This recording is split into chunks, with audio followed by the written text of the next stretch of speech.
Hello, listeners. Me oh my.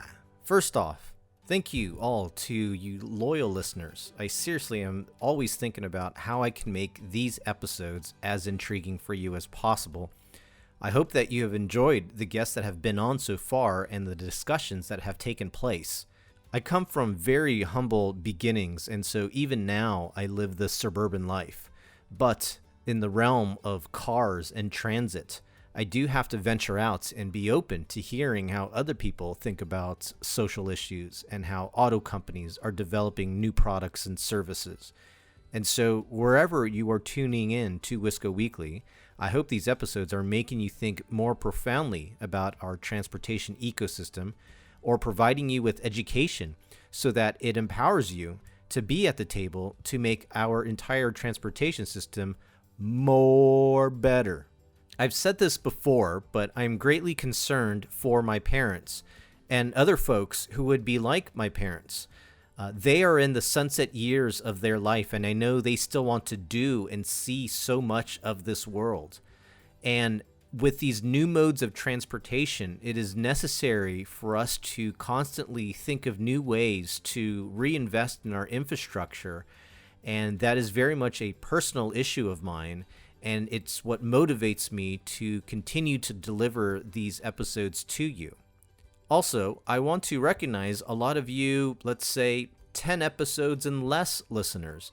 I've given a shout out to you before to listeners in Short Hills, New Jersey and Clifton, New Jersey, and also listeners in Michigan. So thank you for coming back. And ladies and gentlemen, please join me in welcoming the newest batch of listeners in Dublin, Ireland. Seriously, Dublin, Ireland. Thank you for tuning in. That is beautiful. I'll be kicking off a new monthly email in September, and so if you want to have access to more insider information, please visit wiscoweeklypod.com and look to sign up for this email list. Let's get right into episode number 88.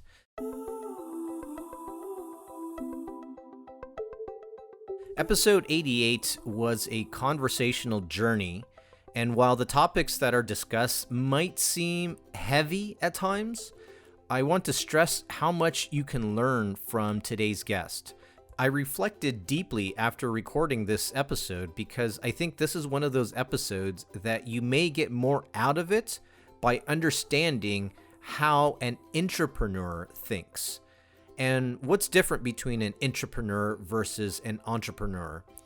An intrapreneur is an employee who creates a business operation within the company itself.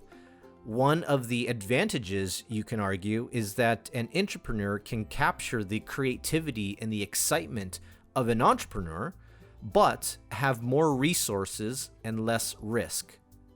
So, you will surely absorb some really good nuggets of information on this episode by just understanding how my guest thinks about transportation startup companies and specifically the one that he is managing.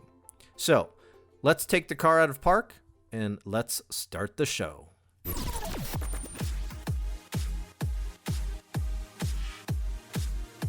You are now tuned in to the Wisco Weekly Experience. Mabuhay, bienvenidos, vitete, and welcome to Wisco Weekly. On today's show, we have a great guest who's going to be who's demonstrated some world travels, personally and professionally. We're here in the studio of Nixon Peabody. I'm with my good friend, transportation correspondent, stand-up comic, and muni bond attorney, Mr. Rudy Salo. It's almost an insult to the word stand-up comic to even say I am a stand-up comic. I'm still in training. I have about 2 or 3 years before I can really say that, Dennis. But, you know, I have been on stage and I have made at least a couple people laugh that I've paid to laugh. So I guess you can go ahead and say that every once in a while. Brunch. Yeah, my jokes are that bad. Well, look, listeners, I had a pleasant or an interesting experience coming from Orange County up to LA today. I took the train, specifically the Amtrak, and as I was working away on the train on about an hour and 15-minute commute, there was a point where we came to a stop, and I was texting away. I kind of lost myself in a text conversation. And at some point when I ended the text conversation, I was like, man, we're at the stop for a pretty long time. Like, where the hell are we? And lo and behold, thank God I paid attention enough, because I was probably 5 seconds away from missing the Los Angeles stop, and my butt would have been heading up to Ventura County. Well, I'd like to point something out. You were on the train. You were really involved with your work. You were focused. You weren't distracted with driving or parking or any of that wasted time that I always point out that is unnecessary when you're commuting to someplace. Do you now see the benefits of not using a car? Rudy, for the first and last time, I will say this on the show. You are right. Thank you. Thank you. It's impossible that it'll be the last time, because I'm always right. Listeners, let's get on to today's guest here. Today's guest serves as CEO of Next Future Transportation, a robotics and artificial intelligence company that is developing a modular autonomous electric vehicle fleet and the supporting operating system to bring its transportation as a service solution to market at scale. Sven is recognized for creating exponential growth initiatives for both public and private companies. His venture development experience includes supporting entrepreneurs in the process of internationalization, providing privileged access to the most relevant markets, partners, and financing. Previously, Sven served as a venture development partner at Veramonte, an international investment and holding company based in Los Angeles. He was responsible for developing Veramonte's growth strategy, including the development of Formula E, the first FIA-sanctioned all-electric race car series. I'm a big fan of Formula E myself. Prior to joining Veramonte, he spent 12 years in various leadership roles with Siemens and was widely recognized as an intrapreneur for supporting the launch of multiple businesses. As vice president of the Siemens Cities program in North America, Sven was responsible for the organizational development, rollout, and ongoing success of Siemens' strategic initiatives related to cities and infrastructure development. He is a former member of the German swim team. He received a full athletic scholarship to UCLA. Men, women, and children, please welcome to the show, Mr. Sven Hackmann. Hi, Dennis. Hi, Rudy. Thank you so much for having me. Long anticipated, and it's great to be here. Well, first off, actually, I want to mention, secretly, actually, to me and Rudy here. Rudy, it's a good thing that this is a podcast and not like a live TV show, because certainly Sven's good looks puts us to shame. Are you intimidated by Sven's looks? Did you know he was a former model? I mean, he was part of the German swim team, so I think that goes kind of hand in hand. Isn't that right, Sven? Weren't you a model at some particular time? That is definitely a part of my early career that I don't like leading with, but that was one of the reasons that I actually immigrated to the States. But actually, on the topic of stand-up comedy, Rudy, I was reminded of a former Volkswagen ad in which a German-speaking stand-up comedian delivered in the same accents that you hear right now jokes. Cut to: leave comedy to Americans and engineering to Germans. That's good. I like that. I like that very, very much. So you wouldn't call yourself a comedian then in any way because of your German heritage? Exactly. Okay. I mean, but otherwise you would do it. I would do it. I just won't and cannot deliver humor. Well, so Sven, you're not into stand-up comedy. You have your accent that you've had since maybe the last 20 years or so. You picked that one up, right? Absolutely. Yeah, and my name is actually Steve and not Sven. That's right. Well, so what else are you into right now?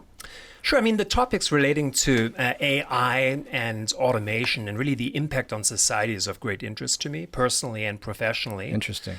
Yeah, and there are certainly big questions that exist and much more immediate questions about what AI could mean for, jobs and income, inequality, where, for example, the World Bank reported that nearly 60% of all jobs in developed countries would be subject to automation in the coming years.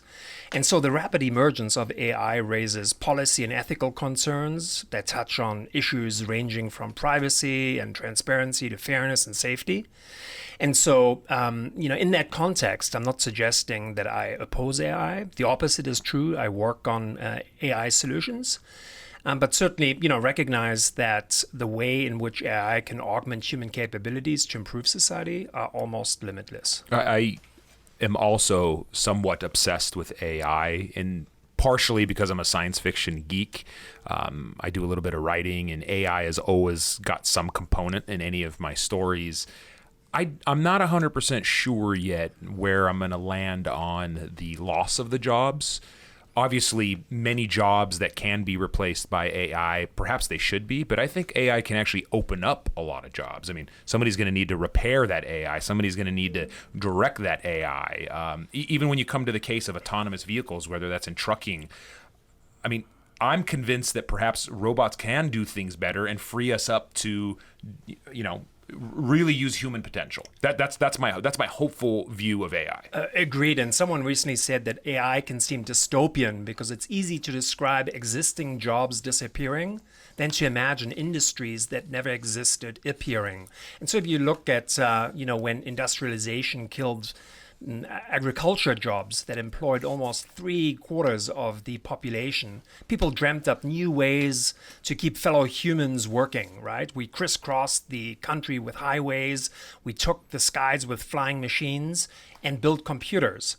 So I believe in the power of human ingenuity. But I am concerned, and I believe that a much more, inclusive dialogue needs to occur. Yeah, I don't think we'd have the societies or the cities that we have today had that industrialization, automation component occur in agriculture. Like, we were able to get out of the fields once we were figured out that, hey, we don't have to spend all of our time working on feeding ourselves. Let's go do some better things, and that's when we had the collection and the birth of our cities. And I, for one, think that was the advancement of humankind. So I'm excited for the future and excited for the future of my children. I got to tell you, I got chills down my spine here as I'm listening to you guys talk. I've actually never heard about AI talked about so optimistically. I'm not as fearsome of the Skynet taking over. I don't think that AI can ever have a consciousness. You got to believe that. Why don't you think it would have a consciousness? Isn't that the whole idea and concept of AI? I don't think so. I think consciousness is the one thing that separates human beings from all other animals and all other quote unquote beings, whether they're artificial beings or not. And whether you think that consciousness came from divine origins, or whether we just created consciousness because of evolution, I don't know. But I think consciousness, true human consciousness, is what separates us from everything else that's out there. I would agree with that. I would also maybe just add to the fact that when you can put some kind of math behind consciousness and generate lots of data to which now you can create algorithms to, predict what the next action would be, an AI will be able to all of a sudden make hopefully the right action, right? It's not like all human actions, all human responses are always equally positive. See, I thought perhaps I've spoken about this on this particular podcast. Maybe it was on other podcasts. I don't like math because I can't do it. I'm not smart enough. I don't like numbers. You can't BS math. So no, I'm the reason why we are humans is because there's that feeling component to everything that is, in my opinion, divorced from math. So Sven, how did you get into this AI thing, right? Even though the topic of AI has probably been around for a while, decades, it's picked up a lot of steam, especially in our worlds of mobility and automotive. But when did you specifically get more into AI? So it really started with the topic of automation, and even in my days at Siemens, where we supported the U.S. Postal Service on postal automation or factory automation solutions. I mean, I recognized that automation is world-changing as we recognize it today.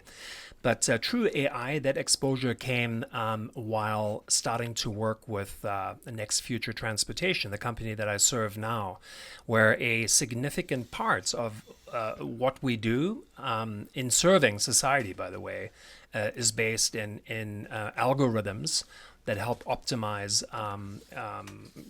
basically traffic and passengers and resources overall.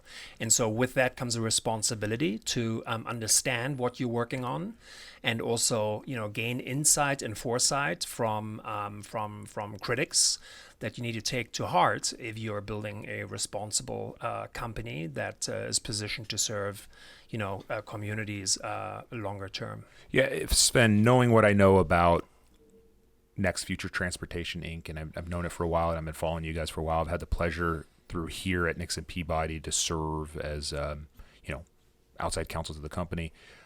I mean, I feel like we see eye to eye to this. I've always made the argument, and I constantly say it, that, for this utopian future of a driverless society, my opinion's always been we got to redo our infrastructure. We got to build everything out. We got to build a 5G network and even more advanced, and have everything connected. And a huge component of the connectedness that I see is an artificial intelligence component. Do you think we can ever get to the full potential that Next Future Transportation Inc. could provide without redoing our infrastructure?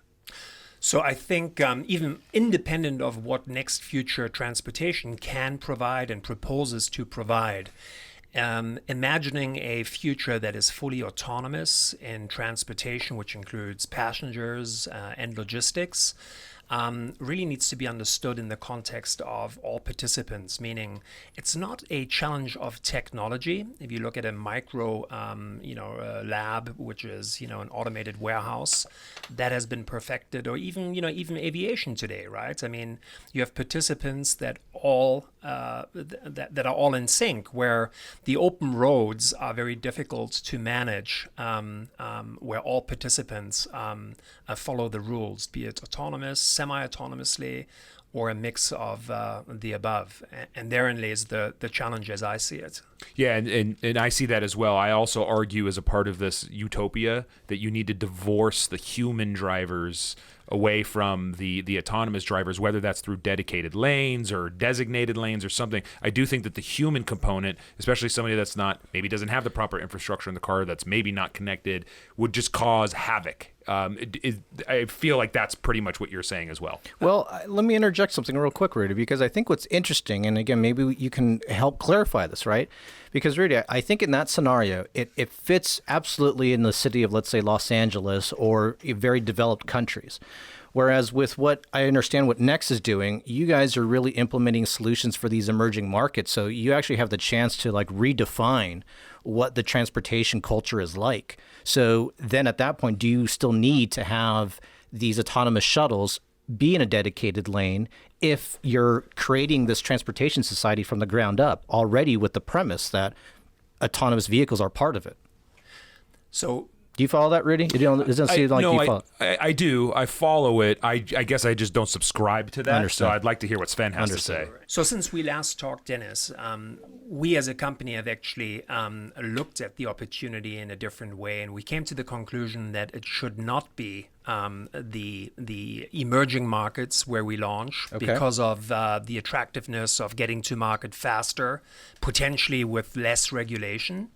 But we specifically want to be regulated. We want to become part of the ecosystem of innovators, whether it's self-driving vehicles or technology companies that are being regulated and that are collaborating with governments that are putting a lot of resources into this topic. And so we view the EU and Europe, specifically including Norway and North America, as our primary go-to-market focus. And from there, we believe we're on a solid foundation to grow the company. On a more granular level then, so in North America or Europe, are there specific, if not cities, what is the common theme of the locations you're looking at to deploy? Sure. So there are several determining factors that are driven by transit agencies and municipalities faced with significant challenges. Just to name a few, if you look at population growth, where current infrastructure is not equipped to deal with the demands of dramatically growing urban populations, you have changing demographics and changing neighborhoods. And frankly, transit agencies can't respond fast enough by building rail lines and digging tunnels. And so you have traffic congestion that continues to be a multi-trillion-dollar drain on the global economy. The environment remains a very important topic, both to society, but also to us and other innovators, where, transportation continues an average of, 30% in greenhouse gas emissions. And we know that can be affected. And that's an area that really can be affected by policies, but also by collaboration between companies like ours and governments. And then you have, the overall infrastructure needs, which I guess relates to the population growth example, where municipalities, are faced with pressing infrastructure upgrades and priorities that compete with some of the more innovative technologies like ours, and simply can't pay for them or acquire them fast enough in order to evoke solutions. And so our company was established really to serve municipal transit agencies and the population, which we believe is fundamentally different from the recent companies that have emerged, which at times are perceived as being imposing. So they built it and placed it without really developing, the policies and It's asking for forgiveness than permission. Correct. Mm-hmm.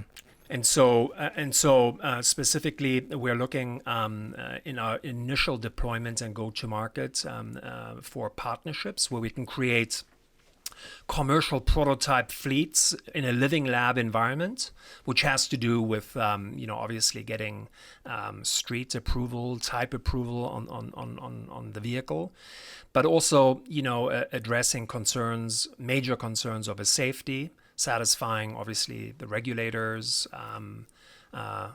passengers, and our insurance companies as well.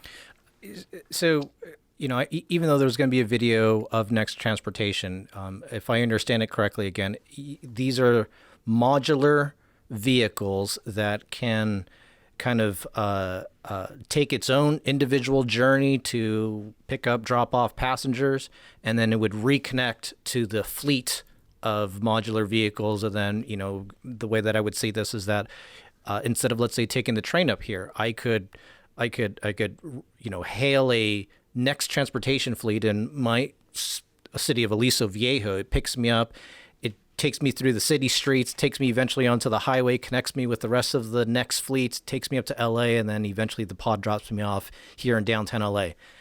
Is this in the realm of what the concept and eventually the execution is? Well described. So exactly. So they're individual pods, as we call them. Think about them as square boxes, but really they're vehicles. And what makes us unique is the ability that you described for those pods to connect while in full motion. Once connected, the internal space is utilized like a bus or a light rail, so it opens up. And then our algorithm will reassign you or any other passenger within the connected fleet to a new seat. And that is based on your final destination. To a new seat inside the... Inside. Okay. So you may go from the back pod to the front pod. Oh, I see. Because once we get to the destination, the pods will separate and deliver you closest to your destination, where you may be going to Disney Hall, I'm going to, to the stadium, and so on. And so it's about the optimization of passengers or goods for that matter, thereby reducing the traffic footprint, congestion drastically. Well, and plus too, again, just as my experience coming up on the train today, at some point you kind of lose yourself in productivity. And that can happen here as well with your guys' product. And so while you commute, there's certainly productivity. There is, you can, utilize the space in new and unique ways. And one of the, ways that we envision commuting is that we can deliver services in motion. So imagine you have the same commute every day and you want to, have a coffee. So it's conceivable that the back pod is a coffee Starbucks pod and other services. And this is not anecdotal. We've been approached by several, consumer goods companies and solutions providers who have investigated the possibility. With all of that said, I think it's important, to dial back the expectations. For example, the scenario that you described and I confirmed is really an end state, because that is not, again, enabled by technology alone, but by the availability, the support, the legislation of self-driving vehicles. And we believe that's still far off. So the way in which we'll go to market is with driver-enabled fleets. So a municipality today has, purchases buses or, owns, operates, and maintains very expensive buses. Turns out buses are the most underutilized modality in the municipal transit mix. 10% utilization. Maybe packed in the morning during rush hour, in the evening. Otherwise, that bus, whether full or not, follows a rigid route, right? So it's inflexible, and therefore it's very expensive. It's a loss leader. It's subsidized. And so we looked at this 100-year-old modality that hasn't been innovated and said, what if you cut, so to speak, a bus into 4 pieces, 4 pods connected equal one bus? What if you gave municipalities the ability to get into electric transit, as most of them are, by buying, by the way, a $500,000 to $800,000 electric bus as a service? And so we can actually respond to demand and offer much more flexible services. And that's really the platform that makes it so collaborative. This is not about a company, but really about a platform we've created. Some say like the iPhone for transportation, right? Okay. Where the apps that are created and sit on top, whether it's the Starbucks, van or the Brinks truck, or I see. are Interesting. The apps. If I wanted to quote unquote sponsor a pod, like for instance, I'm almost thinking of this in the context of if you go to a like Staples arena, you get a suite. Well, I can buy a suite there, and that'll be my suite. I envision this is what could happen also with these pods, where if I were to develop my own app, I were to develop a business around, transporting people or goods, I could use that on your platform.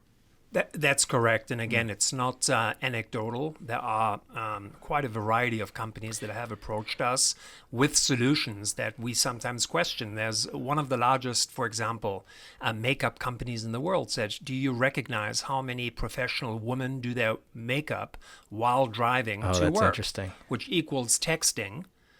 What if we delivered those services on the way to work, and maybe, other services at the return? There's been a gym that suggested one could do a gym. You could do spinning in a pod on your way home. Oh, my so Lord. Some of this gets very esoteric. What are some of the other ideas that have come out of that? So we've had a very large and recognized home rental company that hired someone that's now managing transportation inquire what basically a connected fleet may look like. Just imagine one pod having 2 beds and another pod being the bathroom.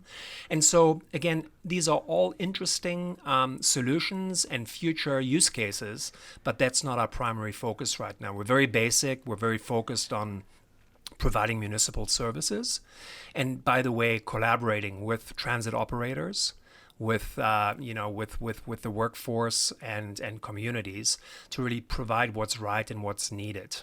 Well, and so part of this too, Sven, is that I don't. You tell me, how long have you been into this type of mobility space? Like for me, I started out in the automotive industry probably about 8 years ago, and that kind of spun off into getting into more of mobility, transportation topics. I know you worked at Siemens for quite a while, but were you also specifically already doing things in this mobility space? So at Siemens, and when we launched the cities program, really as a test to see if one can serve cities in a more and unique unique way. The topic of electric mobility emerged and became a hot topic, and with the renewable energy space growing, there was a lot of excitement. But we also looked at hubs, so where places where people and goods converge. And so the topic has always been of great interest to me, and I've been involved, but not to the extent that I am now, working with innovators and startups that are billion-dollar valued, or actually billion-dollar companies in a very short time. You mentioned 8 years ago you got involved in this space. I mean, 7 years ago, Lyft started under a different name, and if we believe that there's a 7-year cycle for a company to take off, I believe it's becoming more and more compressed. And I also believe that it's in future not just about one company, but really about a circle of influence, a consortium that will offer value. Let's pivot here real quick. So, part of where my interest lies in your work is that as part of Next Transportation, you, I think, have the privilege of traveling to lots of different countries to experience what it's like in their cultures, their societies, their economic conditions, to see what the response is of connected autonomous vehicles. Can you maybe share some of your travels and what those conversations have been like? Yeah, I'd be happy to. So Next actually started in Italy to innovators that looked from the outside in, and I met them when they started scaling into Silicon Valley to raise capital and grow the business. But as we quickly found out, Silicon Valley was not the type of environment that was able to support a very complex and ambitious proposal that we presented at the time. And so that seems like a bold statement, that Silicon Valley wasn't able to take this bold, complex product that you guys had. Yeah, and I think you have to get a holistic idea of what Next really entails. I mean, even the video that Sven will show will only give you a taste of it. I mean, what he's talking about is honestly what a corollary of what I've been speaking to for a very, very long time, which is you have a company like Next that wants to build these, let's just call them transportation pods. They don't just work on their, I mean, they can just work on their own, but to reach their maximum potential, you need to redo a lot of things. You need to redo the infrastructure. You need to redo your traditional way of doing transportation. You need to redo the way that you think. You need to transform a lot. And while Silicon Valley, is the place of disruptors, yeah, I mean, they're they're disruptors on the technology end, but that's not enough. Like, you need more pieces of the puzzle. Correct. Okay. And government buy-in as well. Yeah, and it's not, you're not going to make a super quick buck off of something like Next. It's a long-term play. Is that correct, Sven? Rudy, you're right on. And what we encountered was exactly that. Silicon Valley is not a place, but many communities and many city councils. And quite frankly, as an entrepreneur, oftentimes defined by venture capital and, that ecosystem. But what we really sought and what we then found by coincidence was Dubai and the ruler of Dubai, His Highness Sheikh Al Maktoum, putting out a global vision really to attract the world's most innovative transportation solutions. 3,000 applicants, 2 companies, 2 startups were selected, and that was Hyperloop One out of Los Angeles and you guys. Us. Oh, wow. And that was really what we required, a top-down commitment, and I would say a commitment that probably could only exist in a place like Dubai or in China at the time, right? Let me back up what he's saying right there. And we recently just discussed this on the podcast that you released today with Avery and Inrix. Remember when I brought up the whole point of the patchwork of all the, you have your local cities, you got 88 cities in LA County, you got your state government, you got your federal government. That is a mess. Okay, it's so hard to do. Massive transformative changes when you have all these people and all these constituents and all these players with their hands in the pot. Whereas a place like Dubai, it's just one person that could set the policy and just say, do it. A place like China, same thing. Singapore. So that's the difference between the United States and our government structure versus other places. So I like to bring that up a lot, because everyone always says, oh, they're doing this over there and they're doing this over there. Why can't we get there? Well, because we get the benefit of living in a society that we all have a say in. And that's, the great democracy that we live in. Well put. And I mean, that was the experience that exposed us to the Dubai Roads and Transit Authority, where we had the opportunity to sit down on a daily basis for 6 months and really model around the opportunity. And of course, supported by the vision of the leader, who is spending tremendous amounts of resources to showcase his country, quite frankly, at Expo 2020, which is going to attract 20 million visitors within 6 months, the World Fair, basically.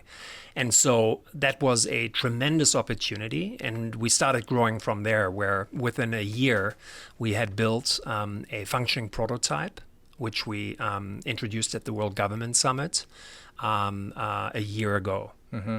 And that brought us tremendous visibility.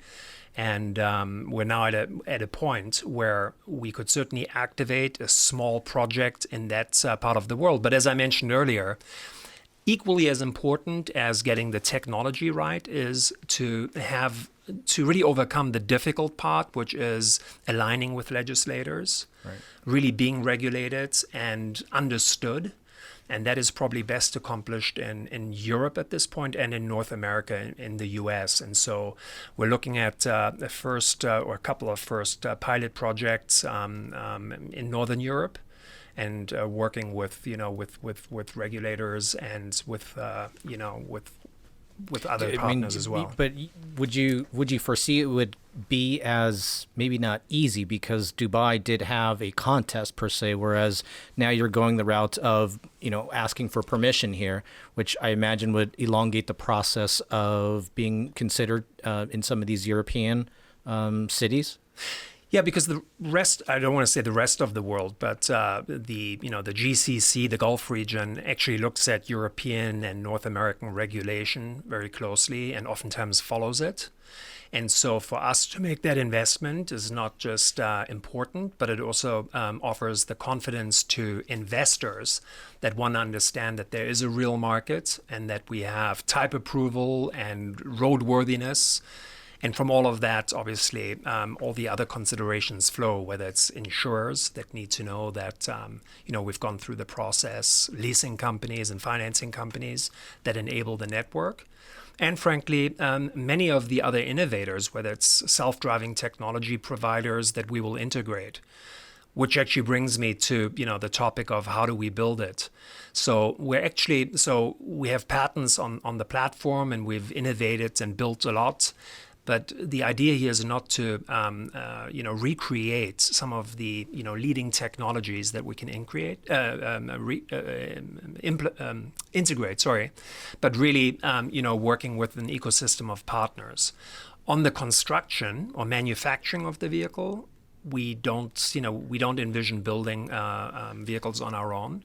Very expensive, as we've seen with Tesla and many of the other automotive companies.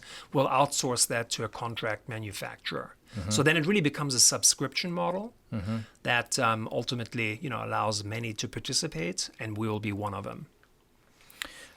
So let's talk about then another part of these cultures of cities and countries that you have either experienced yourself as a part of Next or just personally. I mean, so you talked about how Dubai, from the top down, was advocating for just a different transportation future, which is allowing Next to be part of that now.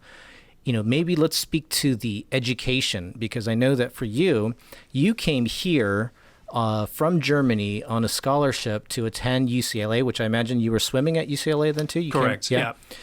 And so I know that you've been public and have advocated on Germany's educational system. Can you maybe elaborate on either the benefit or what you see as why the German education system is a good model to follow? Yeah, it starts in public schools where there's always been a strong emphasis on STEM and continues to be, and I think that has paid off for Germany as a technology and engineering nation. over the years. But when it comes to university or the higher education, not everyone needs to go to the equivalent of, a junior college or college, as many aspire to here. Actually, in Germany, it's, going to a job skills vocational college, technical college, or vocational college, school. Exactly, is a path that is not only that recognized, but is also highly desired. In other words, once you learn a skill or a craft, you become part of a tradition that is highly recognized and compensated. And by the way, many of those that start there become entrepreneurs, and that really creates the backbone, right, of Germany. It's not the big corporations, but it's that, it's that engineering, private companies, SMEs that continue to contribute. And they're not going into between $250,000 or $500,000 in debt where they start off their careers. They've got a certification. They probably got to get hooked up with a job, hooked up with a company, and they're starting to build a nest egg. They're starting in the black rather than in the red. Whereas here in the United States, you read these constant stories, you read these constant reports about you have to have a 4-year degree or a 2-year degree, or else your earnings potential is going to be very, very low. So you got to maximize your spending to go to college, and you come out and you're like massively in debt, and you're spending the rest of your life trying to get up to the black rather than being in the red. And I've said this before. I've said this on one of our podcasts here on the Wisco Weekly, and I say this publicly. I do think that the future of education in the United States it needs to change. And I do think podcasts are a big part of the future of education. I do think that the internet is a big part of the future of education. Obviously, the big Ivy Leagues and the traditional schools are always going to be there. I'm a big proponent of junior colleges, but I love hearing about the vocational schools. I love hearing that Germany advocates for that, and I think that we could really take a lesson from you guys here in the United States. So when Angela Merkel accepted 1 million refugees from Syria, she was criticized. But really, if you sort of look at Germany's biggest challenges that lay ahead, because of the aging of the population, there's going to be a tremendous shortfall of workers, and specifically knowledge workers. So by accepting those refugees, who, by the way, came from a country that has a pretty good educational system. They're not people that weren't exposed to education in the past, as in STEM skills. Germany immediately placed young men in particular into jobs, coding classes, and that has already started to pay off. And obviously there was the industry and the employers that committed and really made a commitment to finding work opportunities and really working with those that didn't speak the language, which seemed, as outside of the culture, the biggest challenge. It turns out it's benefiting Germany, and it's obviously not a simple solution, but one that is absolutely the foundation of any competitive nation. As somebody who has family from the Middle East, that's fantastic to hear. I love to hear that approach. If you give somebody a job, you give them something to do, then they won't be bored and turn to, extremisms or drugs, or religion sometimes can be the replacement of drugs. Right, I mean, it's one or the other. If you can't get drugs, you go the other side. It's just, that's great to hear. I love to hear that. At the same time, there's also a contract that you as an employee make with the company, that you will continue to take advantage of all the programs, such as the ones that Rudy outlined, that are available to you to educate yourself, not because it's imposed on you, but there's much more of a consciousness and understanding that the workplace is changing, industries are changing and shifting, and that you need to continue to gain new skills so that you remain relevant and competitive as an individual. And so I think that's also a shift. It's not just what do you know today, and is there a fit, but what have you done to invest into your knowledge base? I could have been a German. You want to know why? Because the reason why I did the stand-up comedy, the reason why I've done the improv classes, the reasons why I started podcasting, the reason why I started to do everything, I was like, damn, someday just being a muni buying lawyer is going to shoot me in the butt. Like I'm gonna be really, really, really in trouble if that's the only skill I have. I really need to maximize on this future potential. So I mean, it's just a beautiful way to round about how we started talking about me becoming a stand-up. It comes down to maximizing skills. Okay, Sven, I have one last question here for you, sir. you as CEO, and this is kind of an extension of what we're talking about in terms of education, but I think this is actually going to be sage advice for our listeners. So you as CEO of Next Transportation and doing what you're doing, what would you advocate for aspiring employees or for graduates who are looking to get into Next Transportation? I mean, if you were to look at your model entry-level employee, what would you advocate for them to do, to study, to get involved in, to learn about? Great question, Dennis. I must say that was I loved that question, Sven. I can't wait to hear what your answer is. So I think there are two perspectives around startups, and that's where I am right now. I also bring corporate experience, but around startups, I would say just find an opportunity and expose yourself to something that interests you. Understand whether that environment is for you, understand the dynamics of the startup culture, and really how you can contribute.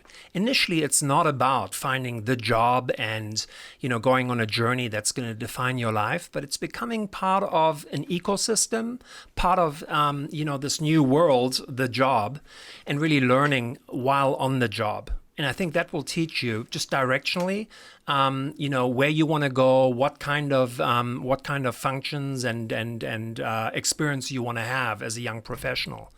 Now, in looking at the corporate route, I think I would evaluate a company, and maybe based on an initial apprenticeship, that has a deep investment in me, in the next generation of workers. Where corporations have a tough time sometimes to make the cultural shift. Many have invested, but that's very important. So if you were to enter into a corporate environment, I would evaluate again, not necessarily the job itself, but really the support network, the commitments that that company has to new and young employees overall. Because that is really a question then of your experience that will define really your path later on. Sage. I mean, look, it's a different. I wouldn't say it's entirely different, other than I like the opportunity part about it. If you are starting out, right, it's not the traditional, hey, I just graduated from college, let me go find any kind of job. Like, you're actually asking somebody to put themselves in a tough situation and let them figure out on their own how they get out of it, and then take that experience and communicate that and tell the employer that, hey, look, this is what I've been through. I traveled around the world by myself, didn't have a dime to my name, but I made it work. And so now I'm at your company Next, and I want to help you guys build out your transportation system because I have demonstrated these types of these skills, these experiences. And it would be beneficial to you guys. And I think just perspective, right? I mean, I would advise anyone, including my 23-year-old daughter who graduated from Berkeley, to really follow your passion. It's not about making money. You can monetize what you're doing and you will get paid. But if you can truly follow your passion, you really arrive at a point where you're free. And just to use the German analogy, so a lot of words in Germany have dual meanings. And the word for work is Beruf. But that word, the other meaning, can also be your calling in life. So just imagine you made your calling in life, your passion, your job. Turns out you'll never go to work again, or to that thing that you don't want to wake up for on Monday morning. And piggybacking on what Sven was saying about the experience and getting the knowledge as a college, either a college student or a college graduate, one thing that I've been recommending to I also teach at law school now, a class once a year. One thing I've been recommending to law students, which I think is applicable to anybody that's out there, if you're thinking about a particular industry, or you're thinking about a particular practice area, or you're thinking about, hey, I think I might be passionate about that, you know what you should do? You should take some money, or you should reach out to the conference and say, hey, I'm a student. Can I get a student pass to this conference? I want to get to know the people that are involved in the industry. A lot of time you might think that a particular industry is attractive or sexy, but if you don't go and experience the people that are involved there, you're never going to really know if it's right for you. So you got to spend a lot of time getting to know the industry by going to conferences, by getting involved with groups, and taking and spending that time to find yourself and to see if you fit in there. That's something that I've been recommending to a lot of young people when they ask me for advice. Well, good stuff. Listeners, be sure you check out the episode page. I'll again have that video of Next Transportation. They're doing some really, really cool things. Svens, thank you very much, sir. Really Thank much you, Sven. appreciate it, and look forward to continuing the good collaboration. As we end every episode, cheers, prost, l'chaim, kipis nastravi, salud, kampai, mabruk, tutsins, gambe, yamas, nastarovie, to the customer experience.